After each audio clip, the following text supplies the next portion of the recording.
నమస్తే అండి. మనము directive principles of state policy ఆదేశిత సూత్రాల గురించి డిస్కస్ చేస్తున్నాము. ఇది సెకండ్ పార్ట్. ఆదేశిత సూత్రాలలో ఫస్ట్ పార్ట్ నేను ఆల్రెడీ కంప్లీట్ చేశాను. అయితే మీకు ఆదేశిత సూత్రాలకు ఏం తెలియాలి అన్నది ఇంపార్టెంట్. సో, బేసిక్‌గా మీకు ఆదేశిత సూత్రాలలో తెలవాల్సిన అంశాలు నేను ఇంతకుముందు ఓవర్‌వ్యూ ఆఫ్ డీపీఎస్‌పీలో ఎక్స్‌ప్లెయిన్ చేశాను. మళ్ళీ ఒక్కసారి రివైజ్ చేసుకుందాము. ముందు మీకు ఆదేశిత సూత్రాలు మీనింగ్ తెలియాలి. అంటే ఏంటి? ఆదేశిత సూత్రాలంటే ఏంటి? ఇవన్నీ నేను ఆల్రెడీ పార్ట్ 1లో ఎక్స్‌ప్లెయిన్ చేశాను. ఒక రీక్యాప్ లాగా చేసి తర్వాత మిగతా ఎక్స్‌ప్లెయిన్ చేస్తాను. దాని తర్వాత ఆదేశిత సూత్రాల బ్యాక్‌గ్రౌండ్, మనం ఎక్కడి నుండి వాటిని తీసుకొచ్చామో, ఏ రాజ్యాంగం నుండి మనం వాటిని తీసుకురావడం జరిగింది. దాని తర్వాత ఆదేశిత సూత్రాలకి సంబంధించి వాటి లక్షణాలు, క్యారెక్టరిస్టిక్స్ ఆఫ్ డైరెక్టివ్ ప్రిన్సిపల్స్, లక్షణాలు, ఆదేశిత సూత్రాల లక్షణాలు ఆర్టికల్ 37లో ఇవ్వడం జరుగుతుంది. తర్వాత ఆదేశిత సూత్రాల ప్రాముఖ్యత ఏంటి? సిగ్నిఫికెన్స్ ఏంటి? వాటికి ఉండే ఇంపార్టెన్స్ ఏంటి? దాని తర్వాత డైరెక్టివ్ ప్రిన్సిపల్స్ క్లాసిఫికేషన్ మనం 3 రకాలుగా క్లాసిఫై చేస్తాం. గాంధీయన్ ప్రిన్సిపల్స్ అంటాము, సోషలిస్ట్ ప్రిన్సిపల్స్ అంటాము, లిబరల్ ప్రిన్సిపల్స్ అంటాము. ఈ క్లాసిఫికేషన్‌కి బేసిస్ ఏంటంటే అవి ఏ ఆలోచన ధోరణి అంటే ఏ ఐడియాలజీని రిఫ్లెక్ట్ చేస్తాయో దాన్ని బట్టి మనము వాటిని క్లాసిఫై చేయడం జరుగుతుంది. సో, క్లాసిఫికేషన్ ఎట్లా ఉంటుంది అంటే ఏ భావాలని వ్యక్తపరుస్తాయో ఉదాహరణకి గాంధీ సిద్ధాంతాలకి సంబంధించినవి గాంధీయన్ ప్రిన్సిపల్స్ అయితే, సామ్యవాదం సోషలిజంకి సంబంధించినవి ఈక్వాలిటీ, నో డిస్క్రిమినేషన్, ఇట్లాంటి వాటికి సంబంధించినవి సోషలిస్ట్ ప్రిన్సిపల్స్ అవుతాయి. తర్వాత లిబరల్ ప్రిన్సిపల్స్ ఒక వ్యక్తిగత స్వేచ్ఛకి సంబంధించిన ఆదేశిత సూత్రాలు, స్వేచ్ఛని ప్రొటెక్ట్ చేసేవి ఆదేశిత సూత్రాలను మనం లిబరల్ ప్రిన్సిపల్స్ అని అంటాం. ఇవి 3 రకాలు ఉంటాయి. అయితే నేను ఇప్పుడు ఆదేశిత సూత్రాల లిస్ట్ డిస్కస్ చేస్తాను. నేను ఇంతకుముందు చెప్పినట్టు మీకు ప్రతి ఆదేశిత సూత్రం, దాని మీనింగ్, ఆ పర్టిక్యులర్ డైరెక్టివ్ ప్రిన్సిపల్ని ఇంప్లిమెంట్ చేయడానికి ప్రభుత్వం తీసుకొచ్చిన పథకాలు. ఎగ్జాంపుల్కి ఒక 2-3, ఎందుకంటే నన్ను కమెంట్స్లో చాలామంది గ్రూప్ 1 మెయిన్స్లో ఎట్లాంటి క్వశ్చన్స్ వస్తాయి అని అడుగుతున్నారు. గ్రూప్ 1 మెయిన్స్లో నేను ఇంతకుముందు చెప్పినట్టు మెయిన్స్కి ఏమవుతుందంటే, మీరు ఒక స్కీమ్ గురించి కానీ ఒక పాలసీ గురించి కానీ జనరల్గా క్వశ్చన్ అడిగినప్పుడు ఒక్క పాయింట్, ఈ డైరెక్టివ్ ప్రిన్సిపల్ ఆధారంగా ఈ పాలసీ కానీ స్కీమ్ కానీ వచ్చింది అన్న ఒక్క పాయింట్ మీరు యాడ్ చేయగలిగితే మీకు మార్క్స్ ఎక్కువ వస్తాయి. అందుకనే ఎప్పుడైనా ఉన్న స్కీమ్స్ని, ఉన్న పాలసీస్ని కోరిలేట్ చేయడం చాలా ఇంపార్టెంట్. మెయిన్స్లో ఏం రాయాలి అంటే, మెయిన్స్లో ఒక అంశం మీద ప్రశ్న వచ్చినప్పుడు ఆ అంశానికి సంబంధించి అన్ని కోణాలు అంటే all perceptions, all point of views రాయగలగాలి. అన్ని కోణాల నుండి దాని గురించి రాయగలగాలి. సో, మన దగ్గర గవర్నమెంట్ ఏం చేసినా, ప్రభుత్వము ఏ విధానం తీసుకొచ్చినా, ఏ చట్టం తీసుకొచ్చినా దానికి ఆధారం రాజ్యాంగం అవుతుంది. కాబట్టి మీరు కాన్స్టిట్యూషన్కి సంబంధించినంత వరకు ఆ పర్టిక్యులర్ పాలసీకి, లాకి సంబంధించిన ఆర్టికల్ కనీసం మెన్షన్ చేసినా మీకు మార్క్స్ వస్తాయి. సో, ఇది ఇంపార్టెంట్. అయితే ఇప్పుడు మనము డైరెక్టివ్ ప్రిన్సిపల్స్ లిస్ట్ చూసుకుంటే, ఫస్ట్ మనకి వచ్చే డైరెక్టివ్ ప్రిన్సిపల్ ఆర్టికల్ 38 కింద వస్తుంది. సో, దాని గురించి మనం ముందు మాట్లాడుకుందాము. ఫస్ట్ డైరెక్టివ్ ప్రిన్సిపల్ ఆర్టికల్ 38 కింద వస్తుంది. 38 ఏమంటుందంటే, the state shell strive to promote the welfare of people by securing and protecting a social order in which justice, social, economic and political, ఈ పదాలు చాలా చాలా ముఖ్యం. ఎందుకంటే మీకు ఎట్లాంటి క్వశ్చన్స్ వస్తాయంటే ఆబ్జెక్టివ్ టైప్లో, social, economic, political justice is mentioned in which of the following in the constitution. రాజ్యాంగంలో ఈ పదాలు ఎక్కడెక్కడ మెన్షన్ చేస్తున్నారు అని అడుగుతారు. So, justice, social, economic, political అన్న పదాలు మీకు ప్రియాంబుల్లో వస్తాయి, అలాగే డైరెక్టివ్ ప్రిన్సిపల్స్ ఆఫ్ స్టేట్ పాలసీలో వస్తాయి. ఈ పర్టిక్యులర్ ఆర్టికల్ నంబర్ కూడా మీరు గుర్తుపెట్టుకోవాలి. ఇది చాలా చాలా ఇంపార్టెంట్. ఎందుకంటే ఇదొక దిశని సూచిస్తుంది. ప్రభుత్వ విధానాలు, ప్రభుత్వం తీసుకొచ్చే చట్టాలు ఎట్లా ఉండాలి అంటే, సమాజంలో న్యాయం ఉండాలి, జస్టిస్ ఉండాలి, సమాజంలో ఎట్లాంటి భేదభావాలు ఉండకూడదు, అసమానతలు పోయి సమానత పాటించేటట్టు ఉండాలి అని చెప్పే ఆర్టికల్ ఇది. సో, ఈ ఆర్టికల్ దిశానిర్దేశం చేస్తుంది కాబట్టి ఈ ఆర్టికల్ని మనము corner stone of directive principles. అంటే డైరెక్టివ్ ప్రిన్సిపల్స్‌కి ఆధారంగా పరిగణిస్తాం. ఎక్కడ మీకు క్వెషన్స్ ఎట్లా అడుగుతారంటే which of the following articles direct the state to promote the welfare of people, లేదా direct the state to ensure justice, social, economic and political, ఇట్లాంటి క్వెషన్స్ అడుగుతారు. అందుకనే మీరు ఆర్టికల్ నంబర్ గుర్తుపెట్టుకోవాలి, కంటెంట్ గుర్తుపెట్టుకోవాలి. ఇవన్నీ మనం సోషలిస్ట్ ప్రిన్సిపల్స్ ఫస్ట్ డిస్కస్ చేద్దాము. దాని తర్వాత గాంధీయన్, ఇంకా దాని తర్వాత లిబరల్ ప్రిన్సిపల్స్. అయితే ఈ ఆర్టికల్ ఇక్కడికి అయిపోదు. దీని తర్వాత నెక్స్ట్ ఏముంటుంది ఆర్టికల్లో అంటే the state shall in particular. ఇప్పుడు మీరు ఇది గమనిస్తే 44th కాన్స్టిట్యూషనల్ అమెండ్మెంట్ యాక్ట్ 1978 చాలా చాలా ముఖ్యం. ఆర్టికల్ 38 కింద ఈ పార్ట్ మాత్రం, ఈ భాగం మాత్రం 44th కాన్స్టిట్యూషనల్ అమెండ్మెంట్ యాక్ట్ 44వ రాజ్యాంగ సవరణ ద్వారా పెట్టడం జరిగింది. అయితే మనం ఇక్కడ ఏమంటున్నామంటే the state shall in particular strive to minimize the inequalities in income. సంపాదనలో ఉండే అసమానతలను తగ్గించాలి. దీనికి మనకేముంటుంది, మీకు తెలుసుంటే ట్యాక్సేషన్ మన దగ్గర స్లాబ్ సిస్టంలో ఉంటుంది. అంటే 5 లక్షల వరకు సంపాదించే వాళ్ళకి అసలు ట్యాక్స్ ఉండదు. 5 నుండి 10 వరకు సంపాదించే వాళ్ళకి ఇంత పర్సెంటేజ్ ట్యాక్స్, 10 పైన సంపాదించే వాళ్ళకి ఇంత ట్యాక్స్, 20 పైన సంపాదించే వాళ్ళకి ఇంత. సో ఆ సిస్టమ్ ఎట్లా పెడతారంటే ఎట్లుంటుందంటే మీరు ఎంత ఎక్కువ సంపాదిస్తే మీకు అంత కట్ అవుతుంది. అది ఇన్ఈక్వాలిటీస్ ఆఫ్ ఇన్కమ్ తగ్గించడానికి ట్యాక్స్ స్లాబ్స్. తర్వాత ఎలిమినేట్ ఇన్ఈక్వాలిటీస్ ఇన్ స్టేటస్. దీనికి మనకి స్టేటస్లో సంబంధించిన ఇన్ఈక్వాలిటీస్ ఉండకూడదు కాబట్టే అబాలిషన్ ఆఫ్ అన్టచబిలిటీ, అంటరానితనంని నిర్మూలించాలి అని మనకి ఫండమెంటల్ రైట్ ఉంది. దానికి సంబంధించిన లాస్ ఉన్నాయి. అవి దీనికి ఎగ్జాంపుల్ లాగా వస్తాయి. Facilities and opportunities not only amongst individuals but also amongst groups of people residing in different areas. Groups of people residing in different areas అర్థం ఏంటంటే సామాజిక అసమానతలే కాకుండా ప్రాంతీయ అసమానతలను కూడా తీసేయాలి అని అర్థం. రీజనల్ ఇంబ్యాలెన్సెస్ ఇండియాలో చాలా ఎక్కువ. సో అట్లాంటివి కూడా ఉండకూడదు అన్నది ఈ డైరెక్టివ్ ఒక ముఖ్య ఉద్దేశం. దాని తర్వాత ఆర్టికల్ 39 బేసిక్గా ఇన్ఈక్వాలిటీ ఉండకూడదు అంటుంది. ఫస్ట్ ఏమంటుందంటే all men and women adequate means of livelihood. రాజ్యం ఒక ముఖ్య ఉద్దేశం ఏముండాలి అంటే ప్రతి ఒక్కరికి పని కల్పించాలి. అందుకనే మన దగ్గర Mahatma Gandhi national rural employment guarantee act దీనికి ఎగ్జాంపుల్ అవుతుంది. The ownership and control of the material resources of the community are so distributed to serve common good. దీని అర్థం ఏంటంటే మన దగ్గర ఉన్న మొత్తము బేసిక్ గూడ్స్ ఏవైతే ఉంటాయో అవి ప్రభుత్వం చేతిలోనే ఉండాలి, ప్రైవేట్ రంగం చేతిలోకి వెళ్ళకూడదు అని అర్థం. సో దీనికి మనకి ఎగ్జాంపుల్ కొన్ని క్రూషియల్ రిసోర్సెస్ ఏవైతే ఉంటాయో అవి ప్రభుత్వం చేతిలోనే ఉంటాయి. ప్రభుత్వం వాటిని అవుట్సోర్స్ చేస్తుంది. లైక్ స్పెక్ట్రమ్ ఒకటి ఉంది, దాని తర్వాత పెట్రోలియం, డీజిల్, గ్యాస్ ఇప్పుడైతే చాలా మటుకు ఇచ్చేసారు. కానీ ముందు చాలా కంట్రోల్ చేసేవాళ్ళు. ఎందుకంటే మనం ప్రైవేట్ రంగానికి ఇచ్చేస్తే ఏమవుతుందంటే వాళ్ళు ప్రైజెస్ హైక్ చేయడం కానీ ఇట్లాంటివి చేసినప్పుడు సామాన్యులకి అవి అందుబాటులో ఉండవు. సామాన్యులకు అవి అందుబాటులో ఉండాలి అంటే క్రూషియల్ రిసోర్సెస్ ఏవైతే ఉన్నాయో అవి స్టేట్ కంట్రోల్లో ఉండాలి. దాని తర్వాత the economic system is not allowed to result in the concentration of wealth. సంపాదన ఒకరి దగ్గర నిలువ ఉండకూడదు. ఇది కాకూడదు కాబట్టి మన దగ్గర ల్యాండ్ సీలింగ్ యాక్ట్ మీరు వినుంటారు. ల్యాండ్ సీలింగ్ యాక్ట్ కింద ఒక వ్యక్తి ఎంత ప్రాపర్టీ ఉండొచ్చు, ఒక వ్యక్తి దగ్గర ఒక ఫ్యామిలీ ఎంత ప్రాపర్టీ ఉండొచ్చు, ఎంత ల్యాండ్ ఉండొచ్చు వాళ్ళ పేరులో అని చెప్పి డిసైడ్ చేస్తారు. ఎందుకు ఇట్లా అంటే సంపాదనలో అన్నిటికంటే ముఖ్యమైనది భూమి. ఎంత ఎక్కువ భూమి ఉంటే అంత సంపన్నులాగా పరిగణిస్తాం. అందుకనే భూమి మీద ఒక రిస్ట్రిక్షన్ ఉంటుంది. కాన్సన్ట్రేషన్ ఆఫ్ వెల్త్ని ప్రివెంట్ చేయడానికి రిస్ట్రిక్ట్ చేస్తారు. అలాగే means of production to the detriment of common good. ఏవైతే మీన్స్ ఆఫ్ ప్రొడక్షన్ అంటే ఫ్యాక్టరీస్ ఇట్లాంటివి ఉన్నాయో అవి అందరు అందుబాటులో ఉండాలి. అందుకనే మనకు ప్రైవేట్ సెక్టర్ ఎందుకు ఇంపార్టెంట్, బిఎస్ఎన్ఎల్ ఎందుకు ఇంపార్టెంట్, ఇప్పుడు మిగతా టెలికాం కంపెనీస్ రేట్లు పెంచకుండా ఉండాలి అంటే వాటికంటే తక్కువ అందించేది ఏదైనా సంస్థ ఉండాలి. అది ప్రభుత్వ రంగ సంస్థ. ప్రభుత్వ రంగ సంస్థ ఉట్టి లాభాల కోసం పనిచేయదు. ప్రభుత్వ రంగ సంస్థ లాభాలతో పాటు అందరికీ అందుబాటులో ఉండాలి అన్న ఈ సిద్ధాంతాన్ని పాటిస్తుందనమాట. అందుకనే పబ్లిక్ సెక్టార్ అండర్‌టేకింగ్స్ చాలా చాలా ఇంపార్టెంట్ ఈ డైరెక్టివ్ ప్రిన్సిపల్ కింద.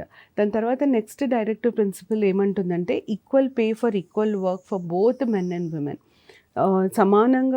సమానమైన పనికి సమానమైన జీతం ఇవ్వాలి. ఇండియాలో అది ఉండదు. సాధారణంగా ఆడవాళ్ళకి మగవారి కంటే తక్కువ పే చేస్తారు, ఎస్పెషల్లీ మాన్యువల్ లేబర్‌లో. సో ఈ ప్రకరణ ఏమంటుంది అంటే అట్లా పే చేయకూడదు. ఎంత పని చేస్తే అంతే డబ్బులు ఇవ్వాలి, ఆడవాళ్ళకైనా మగవారికైనా. The health and strength of workers, men and women, and the tender age of children are not abused. దీనికి మనకున్న example POCSO, prevention of child sexual offences act, ఇదొకటి. దాని తర్వాత the health and strength of men and women and the tender age of children is not అబ్యూస్డ్కి మీరు నిర్భయ కూడా example లాగా తీసుకోవచ్చు. నిర్భయ యాక్ట్ కూడా ఎగ్జాంపుల్ లాగా తీసుకోవచ్చు. Or not forced by economic necessity to enter avocations unsuited to their age and strength. వాళ్ళ ఏజ్కి స్ట్రెంగ్త్కి సరిపడని పనులలో వాళ్ళు ఎంటర్ అవ్వకూడదు అన్నది ఈ డైరెక్టివ్ ప్రిన్సిపల్. దాని తర్వాత next, children are given opportunity and facilities to develop in a healthy manner in freedom and dignity. Healthy మేనర్కి మన దగ్గర మిడ్ డే మీల్ స్కీమ్ ఉంది, మధ్యాహ్నం ఆహార పథకం. ఓకే, దాని తర్వాత ఫ్రీడమ్ అండ్ డిగ్నిటీకి చాలా చాలా ముఖ్యమైనది right to education. Right to education చాలా ఇంపార్టెంట్. రైట్ టు లైఫ్, మనము రైట్ టు లైఫ్ గురించి మాట్లాడినప్పుడు లైఫ్ విత్ డిగ్నిటీ అంటాం. ఆ డిగ్నిటీ రావడంలో అన్నిటికంటే పెద్ద పాత్ర పోషించేది education. And the childhood and youth is protected against exploitation. Childhood and youth is protected against ఎక్స్‌ప్లాయిటేషన్లో మీకు child labour regulation and prohibition act వస్తుంది. సో ఇవన్నీ ఎఫ్కి ఎగ్జాంపుల్. దాని తర్వాత నెక్స్ట్ మనకి the state is directed to make effective provisions for securing right to work. చాలా competitive ఎగ్జామ్స్లో ఇది అడగడం జరిగింది. క్వశ్చన్ ఏమని ఉంటుందంటే which of the following is not a fundamental right in the Indian constitution. Right to work అన్నది ఒక ప్రాథమిక హక్కు కాదు. పని చేసుకునే హక్కు అన్నది మన దగ్గర ఆదేశిత సూత్రం. ఇది చాలా సార్లు అడిగారు, ఇది important. Education, public assistance in the event of unemployment, old age, sickness, disablement. దీనికి మన దగ్గర ఉన్న best example Aasara pension. So మీరు ఇప్పుడున్న స్కీమ్స్ని వీటికి కోరిలేట్ చేసుకుంటూ రాయాలి. తర్వాత directs the state, 42 directs the state to provide for just and humane conditions at work places. పనిచేసే దగ్గర కార్మికులకు సంబంధించిన ఆదేశిత సూత్రం ఇది. కార్మికులు పనిచేసే దగ్గర మంచి పనిచేసే ప్లేస్ నీట్గా ఉండాలి, మంచి కండిషన్స్ ఉండాలి అని చెప్తుంది. దాని తర్వాత maternity relief for women employees. దీనికి మన దగ్గర మెటర్నిటీ బెనిఫిట్ యాక్ట్ కింద ఆడవారికి 6 నెలల పెయిడ్ లీవ్ ఇస్తారు. దాని తర్వాత article 43 directs the state to provide for social security measures for employees like job security and insurance. మనం దీనికి ఈఎస్ఐసి, ఎంప్లాయీ ప్రావిడెంట్ ఫండ్ ఉంటుంది. తర్వాత స్టేట్ ఇన్సూరెన్స్ కార్పొరేషన్ ద్వారా స్టేట్ ఇన్సూరెన్స్కి సంబంధించిన హాస్పిటల్స్ అవన్నీ ఉంటాయి. దాని తర్వాత నెక్స్ట్ 43A ని 42nd కాన్స్టిట్యూషనల్ అమెండ్మెంట్ యాక్ట్ ద్వారా యాడ్ చేయడం జరిగింది. Directs the state to take steps to ensure the participation of workers in management. కార్మికులు మేనేజ్మెంట్ తీసుకునే డెసిషన్స్లో పార్టిసిపేట్ చేసేటట్టు చూడాలి. దీనికి మన దగ్గర ఇంతకుముందు వచ్చిన చట్టం trade union act. Trade unions act ద్వారా ట్రేడ్ యూనియన్లు ఫామ్ చేయొచ్చు. ట్రేడ్ యూనియన్ సభ్యులు ఒకరు మేనేజ్మెంట్ బోర్డులో అపాయింట్ అవుతారు.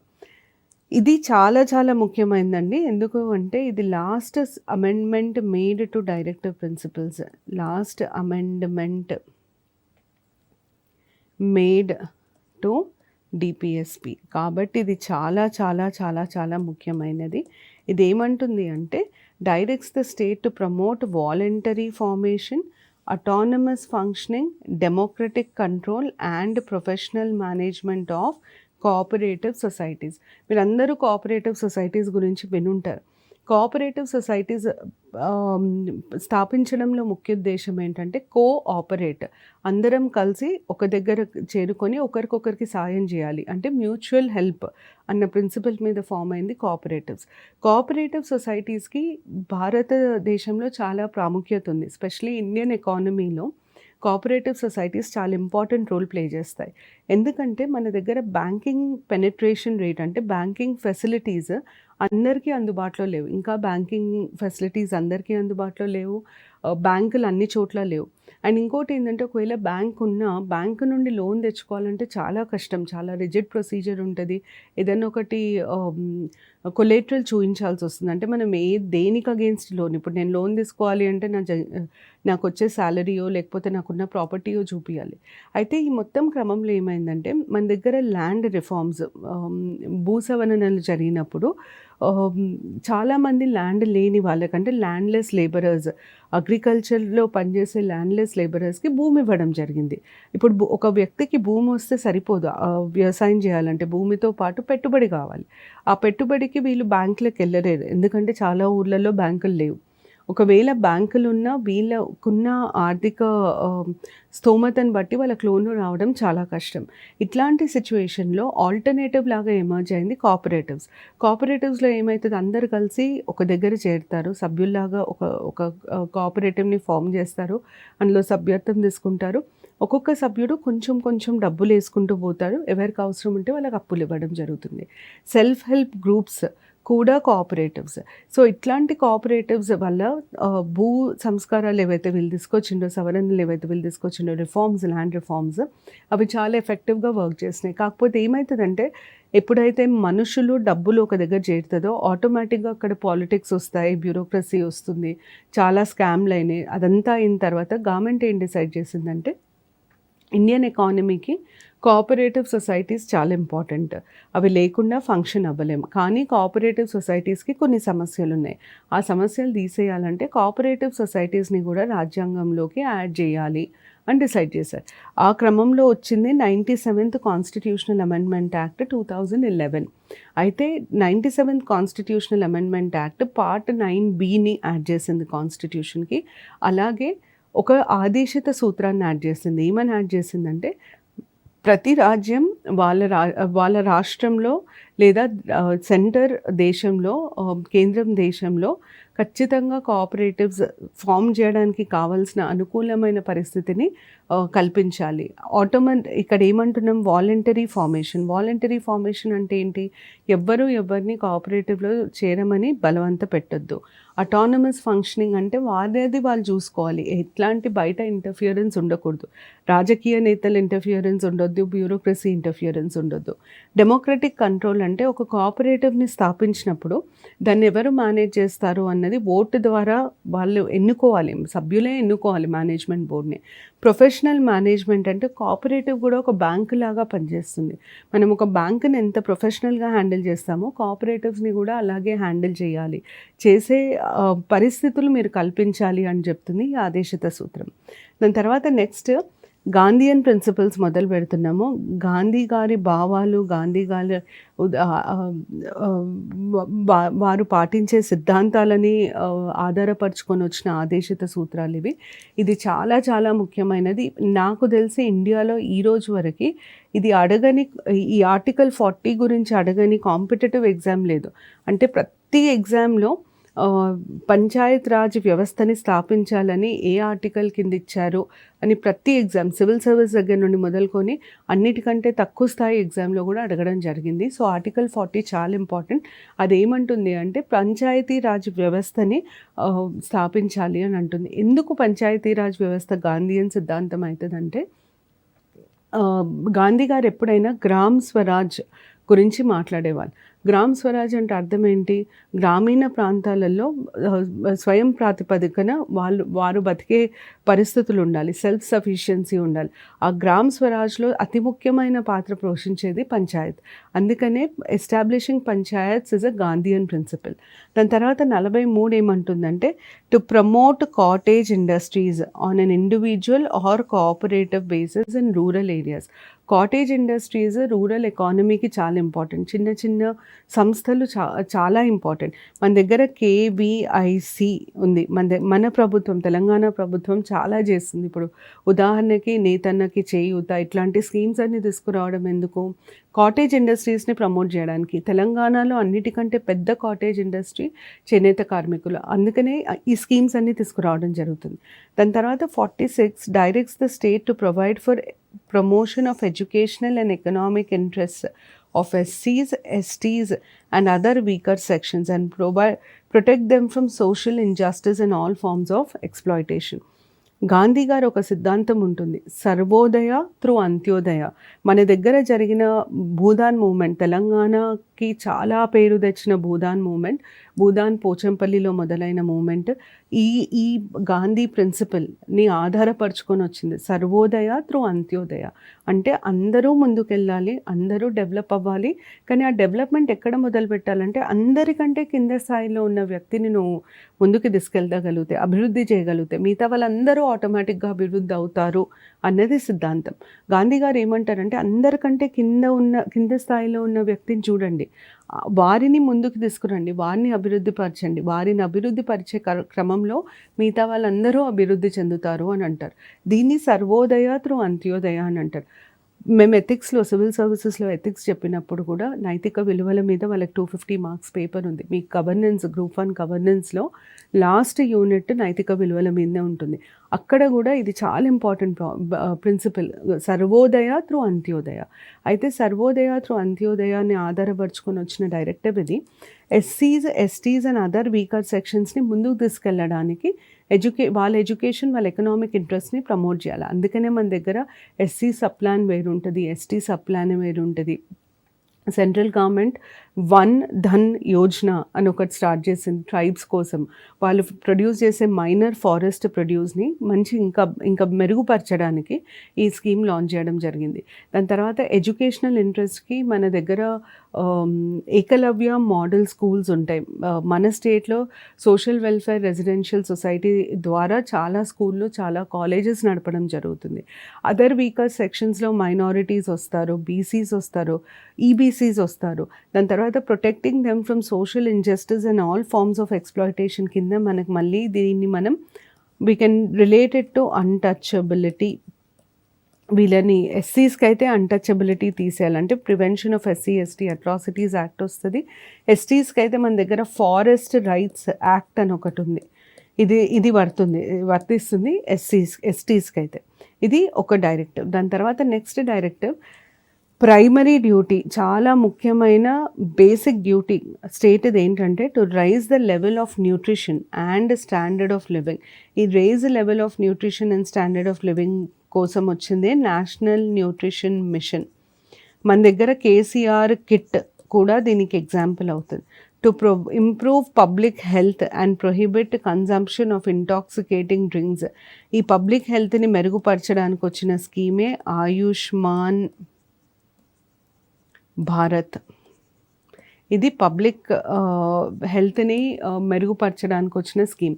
తర్వాత prohibit consumption of intoxicating drinks and drugs injurious for health except for medicinal purposes. Drug consumption ఇండియాలో చాలా ఎక్కువైంది. మన స్టేట్లో కూడా చాలాసార్లు ఇది కాంట్రవర్షియల్ అయింది. సో దీనికి సంబంధించి మన దగ్గర నార్కోటిక్స్ యాక్ట్, మీరు వినుంటారు ఎప్పుడైనా, నార్కోటిక్స్ యాక్ట్ అని అంటారు. నార్కోటిక్స్ యాక్ట్ని తీసుకురావడం జరిగింది. దాని తర్వాత నెక్స్ట్ మనకి 48 directs the state to provide for organisation of agriculture and animal husbandry and prohibition of cow slaughter. Cow slaughter ఉండకూడదు అని చెప్పిన ఆర్టికల్ ఏది అని అడుగుతారు. So article number important. Organisation of అగ్రికల్చర్కి సంబంధించి మన దగ్గర రైతు బంధు పథకం, పిఎం కిసాన్ ఇట్లాంటివన్నీ తీసుకురావడానికి కారణం అది. యానిమల్ హస్బెండరీకి నేషనల్ గోకుల్ మిషన్ అని ఉంది. అది ఇంపార్టెంట్. తర్వాత prohibition of cow slaughter. Cow slaughter ఉండకూడదు అని చెప్పడానికి మతపరమైన కారణాల కంటే ఆర్థికపరమైన కారణాలు ఎక్కువ.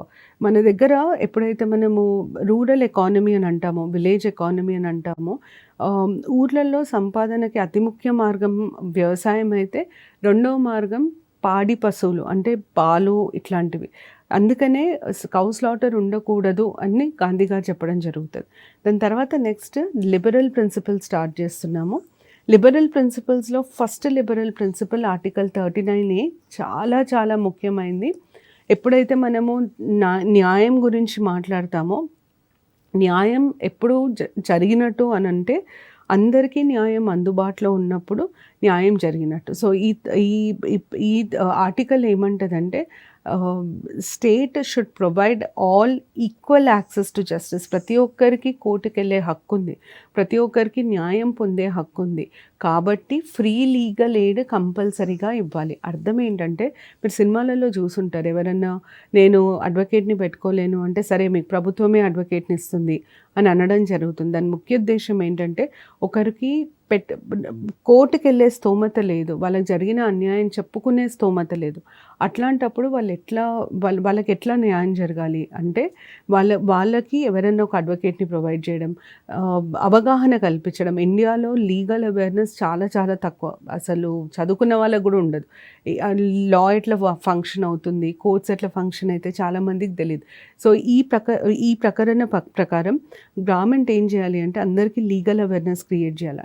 అసలు లా ఎట్లా ఫంక్షన్ అవుతుంది, కోర్ట్స్ ఎట్లా ఫంక్షన్ అవుతాయి, ఒక కేసు ఎట్లా ఫైల్ అవుతుంది, పోలీస్ స్టేషన్కి వెళ్తే మీ హక్కులు ఏంటివి, పోలీసులు ఏం చేయొచ్చు చేయకూడదు, ఇవన్నిటి మీద అవగాహన లేదు. మనం ఏది సినిమాలలో చూపిస్తే అదే నిజం అనుకుంటాం, కానీ రియాలిటీ చాలా డిఫరెంట్గా ఉంటుంది. గవర్నమెంట్ ఫస్ట్ రెస్పాన్సిబిలిటీ దీని కింద ఏంటి అంటే అవగాహన కల్పించడం. రెండో రెస్పాన్సిబిలిటీ ఏంటంటే, ఎవరైనా డబ్బులు ఇచ్చుకునే పరిస్థితిలో లేరు, లేదా అడ్వకేట్ని మాట్లాడుకునే పరిస్థితిలో లేరు, ఎవరికన్నా అన్యాయం జరిగింది, వాళ్ళు కోర్టుకు వెళ్ళాలనుకుంటున్నారు, అట్లాంటి వాళ్ళకి ఉచితంగా లీగల్ ఎయిడ్ ఇవ్వాలి, అంటే వాళ్ళకి లీగల్ అడ్వైజ్ ఇవ్వాలి అన్నది ప్రకరణ చెప్తుంది. దీన్ని ఇంప్లిమెంట్ చేయడానికి వచ్చిన చట్టం national legal services act, national legal services act అని అంటాం. 1987లో వచ్చింది ఇది. దీని కిందనే మనము నేషనల్ లీగల్ సర్వీసెస్ అథారిటీని ఎస్టాబ్లిష్ చేస్తాము.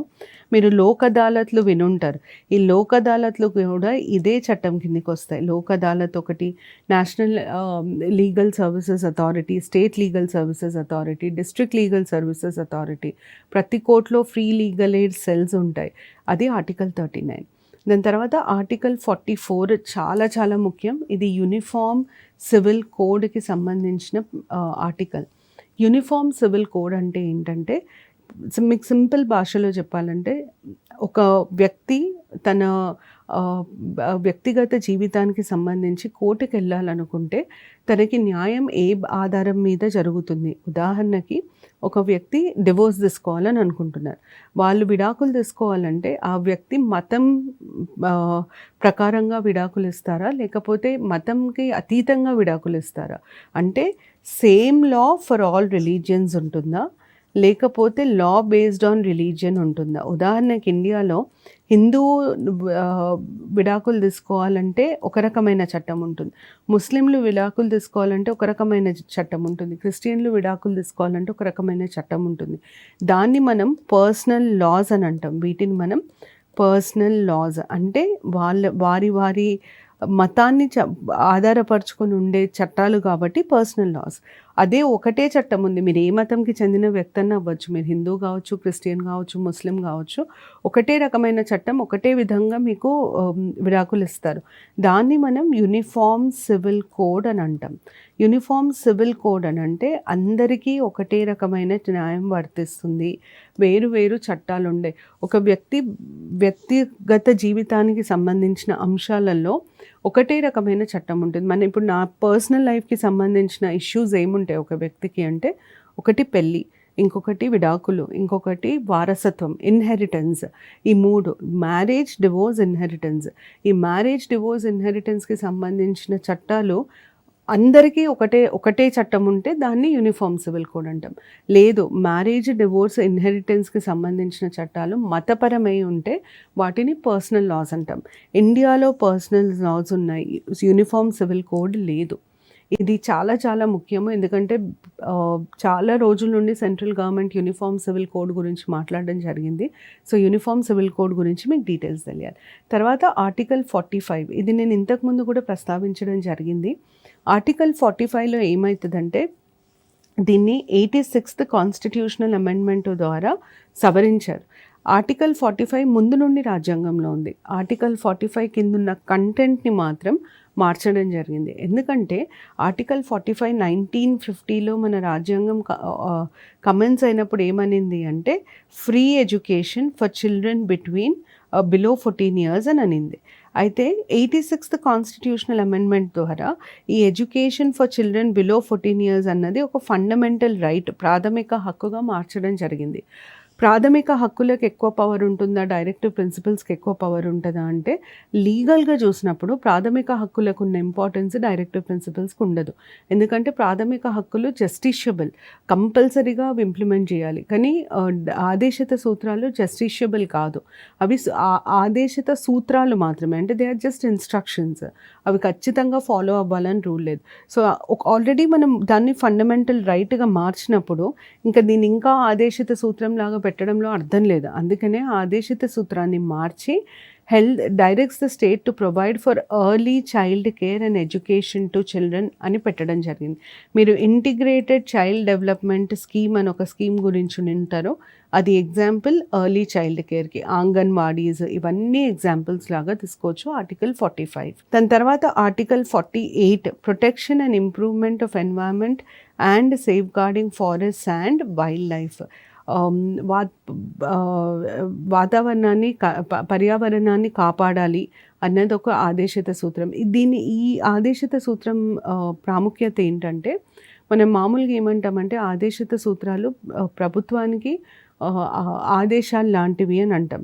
ఈ ఆదేశిత సూత్రం ప్రభుత్వానికి మాత్రమే కాదు, ఫండమెంటల్ డ్యూటీస్, ప్రాథమిక విధులలో కూడా మీకు సేమ్ ఇట్లాంటి ఒక విధి ఉంటుంది. అంటే సిటిజన్స్కి కూడా ఇది ఇంప్లిమెంట్ అప్లికబుల్ అని అర్థం. పౌరులు కూడా దీన్ని పాటించాలి. అందరం కలిసి కట్టుగా కాపాడితేనే మనం పర్యావరణాన్ని రక్షించవచ్చు. కాబట్టి ఇది 48A ఫండమెంటల్ డ్యూటీస్కి కూడా రిలేట్ అయి ఉంటుంది. తర్వాత 49 ఏమంటుందంటే directs the state to provide for protection of national monuments. దీన్ని ఇంప్లిమెంట్ చేయడానికి మనకు ఆర్కియలాజికల్ సర్వే ఆఫ్ ఇండియా అని ఉంటుంది. నేషనల్ మాన్యుమెంట్స్ ఆఫ్ ఇంపార్టెన్స్ అని చెప్పి మీరు ఇప్పుడు చార్మినార్కి కానీ, గోల్కొండకి కానీ, లేకపోతే కాకతీయులు చారిత్రాత్మక కట్టడాలకు కానీ వెళ్తే అక్కడ మాన్యుమెంట్ ఆఫ్ నేషనల్ ఇంపార్టెన్స్ అని ఒక గుర్తింపు ఇస్తారు. ఇవన్నీ ఎందుకు అంటే వాటిని పరిరక్షించడానికి. దాని తర్వాత directs the state to take steps to separate judiciary from executive. ఈ ఆర్టికల్ నంబర్ కూడా ఇంపార్టెంట్. మన దగ్గర ఎగ్జిక్యూటివ్, లెజిస్లేచర్, జ్యుడిషియరీ 3 భాగాలు ఉంటాయి ప్రభుత్వంలో. లెజిస్లేచర్ రోల్ చాలా డిఫైన్డ్. లెజిస్లేచర్ ఏం చేస్తుంది? పాలసీస్ చేస్తుంది, లాస్ చేస్తుంది. కానీ ఒక్కొక్కసారి ఏమవుతుందంటే ఎగ్జిక్యూటివ్ ఇంకా జ్యుడిషియరీది ఓవర్లాప్ అవుతుంది. వారు చేసే పని ఓవర్లాప్ అవుతుంది. అందుకనే ప్రభుత్వం ఖచ్చితంగా ఇది జ్యుడిషియరీ పని, ఇది ఎగ్జిక్యూటివ్ పని అని విభజించాలి అని ఆర్టికల్ 50 చెప్తుంది. లాస్ట్ ఆర్టికల్ 51, ఇది చాలా చాలా ముఖ్యమైనది. ఎందుకంటే ఇండియన్ ఫారెన్ పాలసీకి basis article 51. Indian foreign policy, మనం వేరే దేశాలతో మన సంబంధాలు ఎట్లా ఉంటాయి అన్నదానికి మనం తీసుకునే నిర్ణయాలు, మన విధి విధానాలు ఈ ఆర్టికల్ బేస్ చేసుకుని ఉంటుంది. ఈ 51 ఫస్ట్ పాయింట్ ఏమంటుందంటే promotion of international peace and security. భారతదేశం ఎప్పుడైనా ప్రపంచ శాంతి కోసం పాటుపడాలి అన్నది మొదటి ఆదేశిత సూత్రం. దీనికి మనం ఏం చేసాము అంటే మన దగ్గర నో ఫైర్ ఫస్ట్ పాలసీ ఉంటుంది. నో ఫైర్ ఫస్ట్ పాలసీ అంటే మనం ఎప్పుడు డిఫెన్స్లోనే అటాక్ చేస్తాం, ఒఫెన్స్లో అటాక్ చేయం. ఒఫెన్స్లో అటాక్ చేయడం అంటే ఎవరి ప్రేరేపణ లేకుండా ఎదురు మనిషి మీద దాడి చేస్తే అది ఒఫెన్సివ్ అటాక్ అని అంటాం. అంటే మన స్వార్థం కోసం చేసేదే ఒఫెన్సివ్. అదే డిఫెన్సివ్ అన్నప్పుడు మనల్ని ఎవరన్నా అటాక్ చేసినప్పుడు మనల్ని మనం కాపాడుకోవడానికి చేసేదాన్ని డిఫెన్సివ్ అటాక్ అంటాం. మన దగ్గర no offensive attacks, no fire first policy, అది ఫస్ట్‌ది. తర్వాత just and honourable relations between nations. ప్రతి దేశంతో ఒక మంచి సంబంధం ఏర్పరచుకోవడానికి పాటుపడాలి అన్నది రెండోది. Respect for international law and treaty. భారతదేశం ఎక్కడ ఏ కన్వెన్షన్‌ని సైన్ చేసినా, ఏ ట్రీటీని సైన్ చేసినా దాన్ని ఇంప్లిమెంట్ చేయడానికి ట్రై చేస్తుంది. అది మూడోది. నాలుగోది సెటిల్మెంట్ ఆఫ్ ఇంటర్నేషనల్ డిస్ప్యూట్స్. అంతర్జాతీయ అంతర్జాతీయ విషయాలలో ఎప్పుడైతే ఏదన్నా గొడవలు, కొట్లాటలు ఉంటే వాటిని శాంతియుతంగా పరిష్కరించుకోవాలి. దీనికి ఇంటర్నేషనల్ కోర్ట్ ఆఫ్ జస్టిస్ అని ఉంటుంది. ఇంటర్నేషనల్ కోర్ట్ ఆఫ్ జస్టిస్‌లో ఇండియా సభ్యత్వం తీసుకుంది. మనం ఎప్పుడైతే వేరే కంట్రీస్‌తో ఏదైనా కాన్ఫ్లిక్ట్ ఉన్నప్పుడు ఇంటర్నేషనల్ కోర్ట్ ఆఫ్ జస్టిస్‌కి వెళ్ళడం జరుగుతుంది. దీనికి ఇంకొక చాలా ఇంపార్టెంట్ ఎగ్జాంపుల్ ఏంటంటే non alignment movement. India is one of the founding members of non alignment movement. Non alignment movement ముఖ్య ఉద్దేశం ప్రపంచ శాంతి. అంటే వరల్డ్ వార్ 2 తర్వాత బైపోలార్ వరల్డ్, అంటే 2 కూటముల్లాగా ఏర్పడి గొడవలయ్యేవి. ఈ కూటమి రాజకీయాలు ఉండొద్దు, అందరం ఒకటేలాగా ఉండాలి అన్న సిద్ధాంతం మీద వచ్చిందే నాన్ అలైన్మెంట్ మూవ్‌మెంట్. ఆ నాన్ అలైన్మెంట్ మూవ్‌మెంట్‌లో ఒక important founding member India. So ఇట్లా ఈ ఆర్టికల్‌ని ఆధారపరుచుకొని మన ఫారిన్ పాలసీని డిజైన్ చేయడం జరుగుతుంది. ఇవి ఆదేశిత సూత్రాలు, మన రాజ్యాంగంలో ఇవ్వబడిన ఆదేశిత సూత్రాలు. నేను ఎగ్జాంపుల్స్‌తో పాటు చెప్పాను. మీరు ఎప్పుడైనా మెయిన్స్‌లో రాసేటప్పుడు మాత్రం ఖచ్చితంగా దీని మీద క్వెషన్ వస్తే ఇప్పుడున్న ప్రెజెంట్ స్కీమ్స్ కానీ, పాలసీస్ కానీ, లాస్ కానీ నేను ఎట్లయితే చెప్పానో అట్లాంటివి ఎగ్జాంపుల్‌లా రాస్తే మీకు మార్క్స్ ఎక్కువ వచ్చే ఛాన్స్ ఉంటుంది.